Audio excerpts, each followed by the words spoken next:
Good morning students, welcome back to our channel Softline Institute. My name is Karina and today I am going to teach you about the Mastering Basics SQL Queries. तो आज की इस class में हम basic SQL queries के बारे में discuss करेंगे. So welcome to the world of SQL. This presentation will guide you through the fundamental concepts of writing SQL queries. तो इस क्लास में मैं आपको कुछ फंडामेंटल कंसेप्ट्स बताऊंगी SQL क्वेरीज को राइट करने के लिए. We will explore how to retrieve, filter and sort data. हम एक्सप्लोर करेंगे कि किस तरह से डेटा को रिट्रीव किया जाता है, फिल्टर किया जाता है और सॉर्ट किया जाता है. As well as introduce you to aggregate functions and joining tables. और हम ये भी देखेंगे कि किस तरह से फंक्शंस को इकट्ठा किया जाता है और टेबल्स को ज्वाइन किया जाता है. So by the end of this session you will have a solid foundation for working with relational database and extracting valuable insights from your data. तो क्लास एंड होते होते आपके पास एक काफ़ी सॉलिड नॉलेज होगी रिलेशनल डेटाबेस के related. Okay, तो चलिए क्लास शुरू करते हैं. वैसे लास्ट क्लास में मैं आपको बता चुकी हूँ कि SQL और नो SQL क्या होता है. तो अगर आपने वो वीडियो नहीं देखी है तो आप पहले वो वीडियो देखिए. उसके बाद मैं आपको बता चुकी हूँ MySQL, PostgreSQL और नो SQL में क्या क्या डिफरेंसेस हैं, तीनों के क्या क्या यूसेजेस होते हैं. तो वो भी आप वीडियो देख सकते हैं, आपके लिए इंपॉर्टेंट हो गया. आपसे मैं रिक्वेस्ट करूँगी अगर आप एक प्रोग्रामिंग के स्टूडेंट हैं तो आप साथ साथ एक रजिस्टर लेके बैठिए और साथ साथ नोट्स बनाइए. आपको काफ़ी हेल्प मिलने वाली है इन डेफिनेशंस को लेके. So understanding relational database. सबसे पहले तो हम रिलेशनल डेटाबेसेस को समझने वाले हैं. तो अगर मैं टेबल्स की बात करूँ तो relational databases organise data into tables. तो जो रिलेशनल डेटाबेसेस होते हैं वो टेबल्स में वो डेटा को ऑर्गेनाइज करते हैं टेबल्स में which are collections of related data organised in rows and columns. जो कि कलेक्टेड डेटा, जितना भी हमने डेटा कलेक्ट किया है रो एंड कॉलम का, उसको ऑर्गेनाइज करने में हेल्प करता है. Each table represents a specific entity. हर एक टेबल एक स्पेसिफिक एंटिटी रिप्रेजेंट करती है, जैसे कि कस्टमर्स हो गए, प्रोडक्ट्स हो गए और ऑर्डर्स हो गए. फिर अगर मैं बात करूँ रिलेशनशिप्स की, रिलेशनशिप्स में क्या क्या आ जाता है. So relationships between tables are established through primary and foreign keys. तो जो रिलेशनशिप होती है टेबल्स और प्राइमरी कीज की, वो फॉरेन कीज के थ्रू होती है. So this allows you to link related data across multiple tables. तो इससे हम क्या कर सकते हैं, अलग अलग टेबल्स के डेटा को हम रिलेट कर सकते हैं, लिंक कर सकते हैं and perform complex queries that span multiple entities. तो हम कॉम्प्लेक्स क्वेरीज को इस तरह से परफॉर्म कर सकते हैं जो मल्टीपल एंटिटीज़ के द्वारा की जाती है. स्ट्रक्चर की बात करें तो relational database enforce a specific structure. तो जो रिलेशनल डेटाबेस है वो एनफोर्स करता है एक स्पेसिफिक स्ट्रक्चर को फॉर योर डेटा, आपके डेटा के लिए, जिसमें इंक्लूड आप कर सकते हैं, जिसमें चीज़ें आ जाती हैं data types and constraints. Constraints क्या होते हैं, डेटा टाइप्स आ जाते हैं. दिस इंश्योर्स डेटा इंटीग्रिटी, जिससे आप डेटा की इंटीग्रिटी कर सकते हो और कंसिस्टेंसी कर सकते हो. Making it easier to query analyse, जिससे ईजिली एनालाइज और क्वेरी करना ईजी हो जाता है. Writing simple select queries. किस तरह से हम सिंपल सिलेक्ट वाली क्वेरीज को राइट कर सकते हैं रिट्रीविंग डेटा को रिट्रीव करने के लिए. तो ध्यान से देखिएगा, ये काफ़ी इंपॉर्टेंट पार्ट है. So the select statement. The select statement is the foundation of any SQL query. Foundation मतलब क्या होता है, बेस. तो किसी भी SQL क्वेरी का जो फाउंडेशन है वो है select statement. It specifies which columns you want to retrieve from a table. ये इसका काम होता है स्पेसिफाई करना कि कौन से कॉलम्स आप टेबल में रिट्रीव करवाना चाहते हो. जैसे कि for example select column 1, column 2 from table this. तो इस तरह से आपको ये वाली कोडिंग आपको टाइप करनी पड़ती है. सिलेक्ट के साथ कॉलम 1, कॉलम 2 फ्रॉम, कौन से टेबल से आपको सिलेक्ट करना है, टेबल का नेम आपको देना होता है. अगर आपको सारे कॉलम सेलेक्ट करने हैं so you can use asterisk. तो आपको एस्टरिस्क का यूज़ करना होगा to select all columns from a table. अगर आप एस्टरिस्क का यूज़ करते हो तो आप सारे कॉलम्स को एक टेबल से सिलेक्ट कर सकते हैं. क्या करना है, सिलेक्ट के साथ एस्टरिस्क लगाना है, फ्रॉम के साथ आपको टेबल का नेम दे देना है और एक सेमी कॉलन का आपको सिंबल भी प्रोवाइड करवाना है. So this is useful for quickly inspecting the contents of a table. तो आप अगर एक टेबल के कंटेंट्स को इंस्पेक्ट करना चाहते हो तो इस तरह से क्विकली कर सकते हैं. From clause. फ्रॉम क्लॉज क्या हो गया, अभी हमने यूज किया ना फ्रॉम, यहाँ पर गिरा. So the from clause specifies the table from which you want to retrieve data. ये स्पेसिफाई करता है कि आपको कौन से टेबल से डेटा को रिट्रीव करवाना है. It's always used in conjunction with the select statement. और सिलेक्ट स्टेटमेंट के साथ हमेशा कंजक्शन के रूप में आप फ्रॉम को यूज करना ही होगा.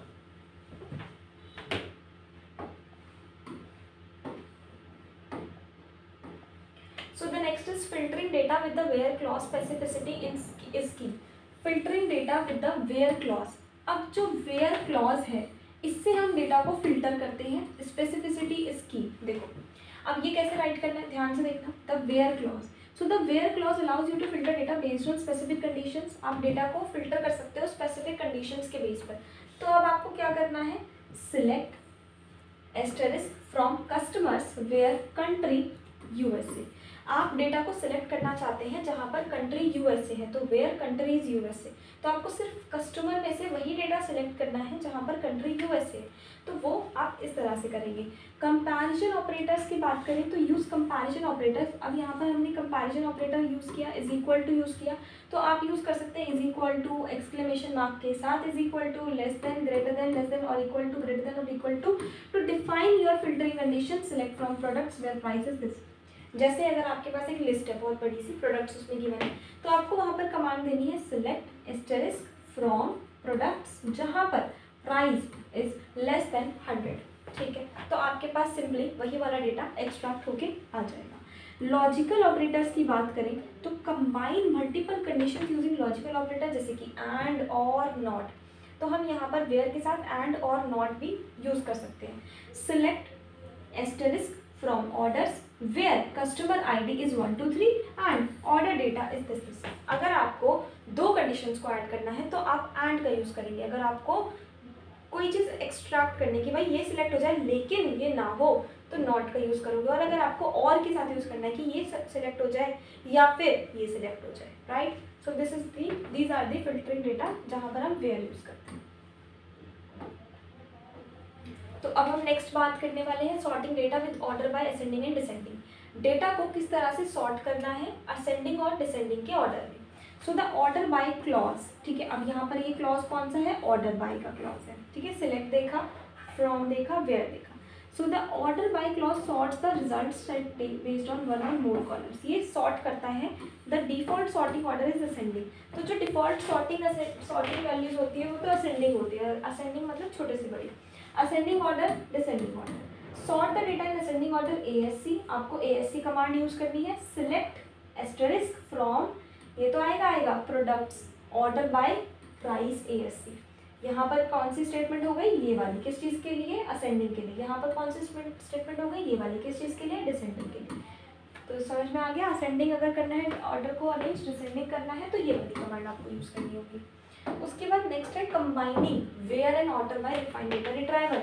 किस तरह से हम वेयर और ऑर्डर बाय डेटा को कंबाइन करके यूज़ करते हैं। ये हम यूज़ क्यों करते हैं, डेटा को रिट्राइवल करने के लिए, ठीक है, कंबाइन करने के लिए। तो कंबाइनिंग क्लॉज देखो कैसे बनेगा, you can combine the where and order by clause to retrieve and sort data based on specific criteria. This allows for more refined data retrieval. तो इससे आप डेटा को ज़्यादा रिट्राइवल यूज़ कर सकते हो। एग्जाम्पल क्वेरी देखो, एग्जाम्पल दे दिया है इन्होंने, select asterisk from customers where country is equal to USA, order by last name से असेंडिंग से आपको ऑर्डर करना है। This query retrieves all customers from the USA and sorts them by last name in ascending order. उसको वो sort भी कर देगा। सीक्वेंस मैटर करता है, the order of clauses in your SQL query is important.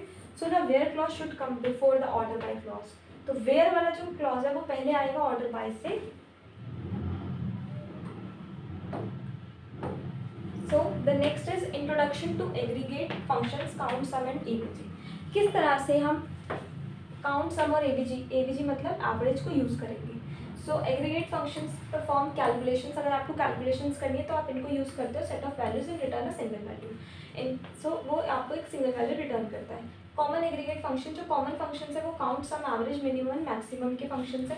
Count यानी कि functions counts the number of rows that match a specific condition. वो नंबर ऑफ रोज को काउंट करके बताएगा जो एक स्पेसिफिक कंडीशन मैच कर रहा है। तो आपको यहाँ पर कमांड देनी है select count asterisk from order where customer ID is 1 2 3। तो इस तरह से वो आपको टोटल रोज बता देगा कि किनकी कस्टमर ID ये है, कितने लोग हैं, 10 हैं, 20 हैं, 50 है, etcetera. So sum and average की बात करें तो the sum function calculates the sum of values in a column, the AVG function calculates the average of values in a column. तो सम टोटल वैल्यू काउंट करता है column की और AVG average. Grouping data with group by analysing subsets. तो अब यहाँ पर हम देखेंगे ग्रुप बाय कमांड क्या करता है। The group by clause groups rows that have the same values in one or more column into a summary row। तो ग्रुप बाय क्या करता है, ग्रुप करता है रोज को जिनकी सेम वैल्यूज हैं एक या एक से ज़्यादा कॉलम में। और एग्जांपल जैसे सिलेक्ट कंट्री, कि भाई कंट्री सेलेक्ट करो, count asterisk from customers group by country, this query counts the number of customers in each. तो ये वाली जो क्वेरी है ये काउंट करेगी कस्टमर्स ऑफ ईच कंट्री, हर एक कंट्री के कस्टमर्स को काउंट करके आपको बताएगा। Having clause, use the having clause to filter the results of a group by query, select country, count from customers group by country, having count. Okay, तो ये example है, इस तरह से आप डेटा को ग्रुप कर सकते हैं। उसके बाद लास्ट हम देखेंगे ज्वाइन, किस तरह से हम टेबल्स को ज्वाइन करना है। तो ज्वाइनिंग टेबल में इनर ज्वाइन आता है और एक लेफ्ट ज्वाइन आता है। Joining table is a fundamental operation in relation database that allows you to combine related data from the multiple tables into a single result set। आपके पास हज़ारों tables हैं, उनमें आप उन हज़ारों टेबल से वो एक तरह का डेटा निकाल के आप एक तरफ रखना चाहते हैं, एक टेबल में रखना चाहते हैं। तो द इनर जॉइन क्या करता है, rows only when the match in both tables. Inner join क्या करता है, सिर्फ और सिर्फ रोज को एक्सट्रैक्ट करता है। लेफ्ट जॉइन क्या करता है, all rows from the left table and the matching rows from the right table. Left and right दोनों से जो इंपॉर्टेंट रोज है वो मैच करके दिखाता है। Example, select orders, order ID, customers, customers name, from orders, inner join, customer, on order, customer ID, customers, customer ID. तो ये वाला जो एग्जाम्पल है ये काफ़ी इंपॉर्टेंट है। इसमें हमने क्या किया, इसमें हमने प्रीवियस सभी को मैच करके एक क्वेरी बना दी। आई होप आपको समझ में आ गया होगा। लास्ट हम बात करेंगे पुटिंग इट ऑल टुगेदर। तो अभी हमने क्या क्या सीखा, देखिए प्रैक्टिस हमने करी SQL queries regularly to improve your skill and understanding. आपको प्रैक्टिस करनी है। रीडेबिलिटी, आपको write clean and readable SQL codes with proper formatting and indentation. Performance, optimise your queries for performance by using indexes and avoiding unnecessary operation. Security, आपको protect करना है अपने database SQL interjection को attacks by using paradigms. Okay, so आज की class बहुत ज़्यादा interesting रही है। आई होप आपको भी इंटरेस्टिंग लगी हो। अगर आपको वीडियो अच्छी लगी तो वीडियो को लाइक करें, कमेंट करें, शेयर करें। आज की क्लास में इतना ही। Thank you so much.